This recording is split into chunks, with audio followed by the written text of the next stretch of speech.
Bonjour et bienvenue. Aujourd'hui, on plonge au cœur d'une cosmologie vraiment particulière et, il faut le dire, assez complexe, celle de pureté en soi. L'idée, c'est de cartographier ensemble cette vision du monde qui est assez exigeante et qui remet pas mal de choses en question, surtout la nature même de la création. Allez, c'est parti. Tu es le créateur de toutes ces immondices. Waouh! Ça pose le décor, n'est-ce pas? C'est une phrase qui frappe, elle est directe, elle est provocante, et c'est un super point de départ pour comprendre. Parce qu'au fond, l'idée centrale, qui est assez radicale, c'est que l'individu est la source de tout, absolument tout, y compris, et c'est là que ça devient intéressant, de tout ce qui peut être perçu comme impur ou corrompu. Alors, pour s'y retrouver dans cet univers un peu labyrinthique, voilà le plan. On va d'abord voir les 3 voies de la création. Ensuite, on se penchera sur la différence qui est cruciale entre le réel et l'absolu. Puis, on grimpera ce qu'on peut appeler l'échelle de l'existence. Après ça, direction le royaume de pureté, l'objectif final. Et pour finir, on verra la clé pour y arriver, cesser de vibrer. Bon, c'est parti pour le premier point, les 3 voies de la création. On entre dans le vif du sujet pour comprendre les choix fondamentaux qui sont présentés. La question de départ est simple, selon cette vision, face à quel type de création on se trouve? Alors, il y a 3 chemins bien distincts. Le premier, c'est ce qu'on pourrait appeler la création externe. C'est créé dans notre réalité de tous les jours, celle que l'auteur surnomme le tombeau. Et là, c'est vu comme une infamie totale, une erreur. Le deuxième chemin, c'est la création interne. Ça, c'est créé à l'intérieur de soi, dans sa propre réalité individuelle. Et cette voie-là est considérée comme impeccable. Et enfin, le troisième chemin, c'est la création dans le réel, un plan partagé. C'est mieux que le tombeau, bien sûr, mais ça éloigne quand même de l'objectif ultime. On voit bien que le choix de la voie est absolument crucial. Ok, passons à la deuxième grande question. Pour vraiment saisir où ce voyage est censé mener, il est indispensable de faire la différence entre 2 concepts, 2 royaumes fondamentaux, le réel d'un côté et l'absolu de l'autre. Alors, comment on fait la différence? C'est assez simple en fait. Le réel, il faut l'imaginer comme le paradis de la création.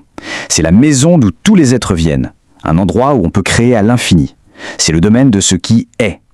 L'absolu, par contre, c'est ce qui existe avant toute création. C'est un peu comme le stock infini de tout ce qui pourrait être créé. C'est le potentiel pur. D'ailleurs, l'absolu est la source même du réel. On peut donc le voir comme le cœur, l'épicentre du réel. Bon, maintenant qu'on a posé ces concepts de base, on peut visualiser le parcours complet. On va cartographier ce voyage. Parce que oui, cette cosmologie, elle propose une véritable hiérarchie, une sorte d'échelle de l'existence avec différents niveaux à traverser. Et le point de départ de ce voyage, eh bien, c'est ici, notre réalité actuelle, celle que les textes appellent le tombeau. C'est vu comme un lieu de corruption, une création inversée, carrément le tombeau de l'éternité. C'est vraiment le barreau le plus bas de l'échelle. La première étape de l'ascension, c'est le réel. On en a déjà parlé. C'est en quelque sorte le premier paradis. Un espace de liberté totale où l'on peut créer à l'infini, sans les contraintes de la corruption, du temps ou des limites. C'est déjà une destination super désirable, mais attention, ce n'est pas encore l'arrivée. Et justement, pour aller plus loin, il y a un passage obligé. C'est une étape intermédiaire, une sorte de sas de décompression, l'inémence. C'est vraiment la zone frontière entre le réel et l'absolu. C'est là qu'on se prépare, après avoir arrêté de créer à l'extérieur, pour passer au royaume du non-créé. Une fois qu'on a franchi ce sas, on arrive à l'absolu. C'est le deuxième paradis. Et là, on change complètement de dimension. Ce n'est plus un lieu de création active, mais un état de potentiel pur.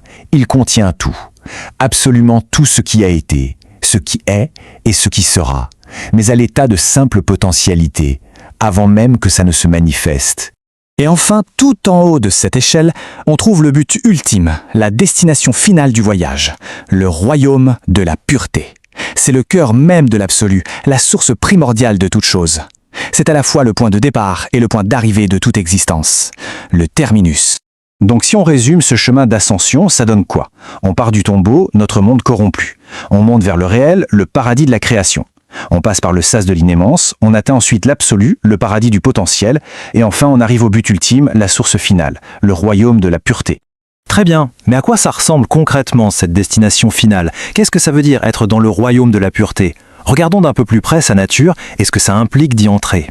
Alors, ces caractéristiques sont, absolues. C'est la source de l'absolu lui-même. Là-bas, il n'y a plus aucune création, plus aucune vibration, plus de mots.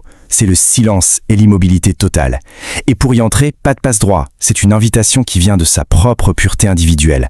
Et le point le plus important, une fois qu'on y est, tous les autres mondes, le réel, le tombeau, tout ça, ça disparaît.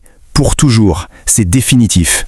Et d'ailleurs, l'auteur le dit de manière très puissante. Le royaume de la pureté, c'est terminus. C'est le début, le milieu et la fin en un seul endroit. Ça résume tout, non? Il n'y a rien après. Ce qui nous amène logiquement à la question la plus importante, la question pratique. Comment on y arrive à ce fameux royaume? Eh bien, toute la réponse, toute la clé tient en une action principale. Il faut cesser de vibrer. Cesser de vibrer, d'accord? Mais qu'est-ce que ça veut dire, au juste? C'est vraiment la pierre angulaire de toute la démarche. Si on ne comprend pas ça, on passe à côté de l'essentiel. Pour comprendre, il faut revenir au concept d'inémence. Rappelez-vous, le sas de décompression. Littéralement, inémence, ça veut dire émanation non vibratoire. La règle est donc très claire, si quelque chose émane de soi, ce n'est pas l'inémence. Le but, c'est d'atteindre la vibration zéro. Dans cette logique, le fait de vibrer est vu comme quelque chose de destructeur. C'est carrément détruire sa propre vie, son éternité. La vibration est décrite comme le dernier soupir de la vie éternelle. Donc, cesser de vibrer, ça implique quoi? C'est une rétractation complète. Il s'agit d'annuler toute création, d'arrêter le flux des pensées, de ne plus avoir d'émotions et de ne plus rien laisser sortir, émaner de son champ vibratoire. Donc pour résumer, le travail de ce que l'auteur appelle l'être absolu, sa mission si on veut, c'est d'annuler activement tout. Tout ce qui a été créé, tout ce qui s'est manifesté, tout ce qui a vibré. Ce n'est pas juste être passif et attendre, c'est un processus actif d'annulation. Finalement, si on prend un peu de recul, toute cette cosmologie complexe nous ramène à un choix presque binaire, une question fondamentale. Créer, et donc rester dans le cycle du réel, avec tout ce que ça implique, ou bien ne pas créer et viser l'objectif ultime, le royaume de la pureté. La question est posée,